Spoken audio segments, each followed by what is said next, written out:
আমি বলেছিলাম আমি জামাত ইসলামের বিজয় চাই না। আপনারা বলবেন আশ্চর্য, তাইলে এই দল আপনি করেন কেন? এই দলের আমির আপনি হয়েছেন কেন যদি এটার বিজয় না চান? আমি আসলেই জামাতে ইসলামের বিজয় চাই না, আমি 18 কোটি মানুষের বিজয় চাই। 18 কোটি মানুষের বিজয় নিশ্চিত হলে আপনি আমি সবাই আলহামদুলিল্লাহ গর্বিত হয়ে যাব, উপকৃত হয়ে যাব। সেই বাংলাদেশটাই দেখতে চাচ্ছি।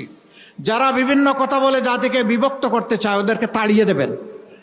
যে 54 বছর জাতিকে বিভক্ত করে গোলাম বানিয়ে রাখা হয়েছিল, এই জাতিকে আর কারো গোলাম বানাতে দেওয়া হবে না।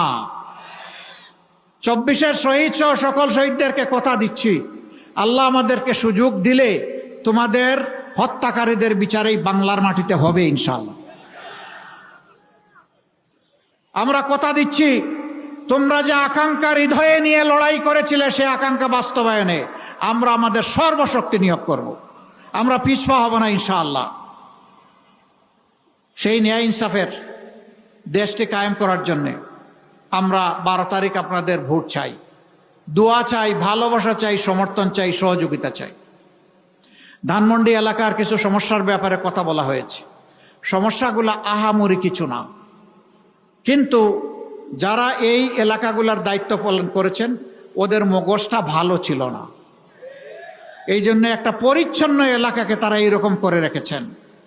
ইনশাআল্লাহ এই দাবিগুলা আপনাদের কোনো দাবি উত্থাপন করা লাগবে না, ওই সরকারের নৈতিক দায়িত্ব হিসাবে আমরা তা বাস্তবায়ন করবো ইনশাআল্লাহ।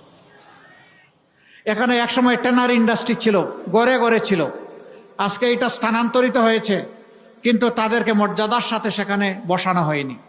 অনেক সমস্যা তাদের আছে। আমাদের শহীদ আমিরে জামাত মৌলানা মতিউর রহমান নিজামী শিল্পমন্ত্রী থাকা অবস্থায় উদ্যোগটা নিয়েছিলেন এলাকাকে একটু পলিউশন থেকে মুক্ত করে সম্মানের সাথে তাদের ব্যবসার সুযোগ করে দেওয়ার জন্যে। সেই সাভারের ট্যানারি শিল্প এখনো পর্যন্ত আধুনিক শিল্পে রূপান্তরিত হয় নাই, অথচ এটি এমন একটা সম্পদ বাংলাদেশের, এই কাঁচামাল সমৃদ্ধ এই সম্পদকে আমরা একদম মাটির সাথে মিশিয়ে দিচ্ছি।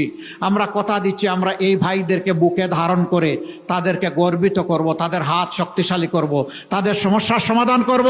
শিল্পে, চামড়া শিল্পে বাংলাদেশ বিশ্বে নজির স্থাপন করবে ইনশাআল্লাহ।